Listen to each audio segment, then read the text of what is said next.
আসসালামু আলাইকুম রহমতুল্লাহ। জুমার দিনের ফজিলত।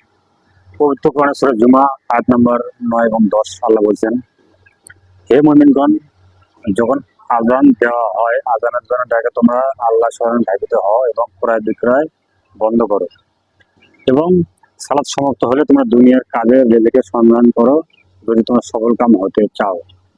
আবু হুরায়রা রাদিয়াল্লাহু তাআলা আনহু বলেন, রাসূল সাল্লাল্লাহু আলাইহি সাল্লাম বলেছেন, জুমার দিন জানাবাত ফরজ গোসলের মতো গোসল করলো, আগে ভাগে সুন্দর পোশাক পরলো, তেল কাজল দিল, পায়ে হেঁটে মসজিদে গেল।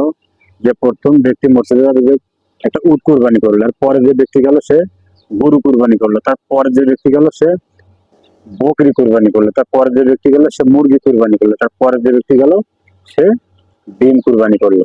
এবং যখন মসজিদে আযান দেওয়া হয়, মেম্বারে যখন ইমাম সাহেব ওঠেন তখন মালাইকা ফেরেশতা সবকিছু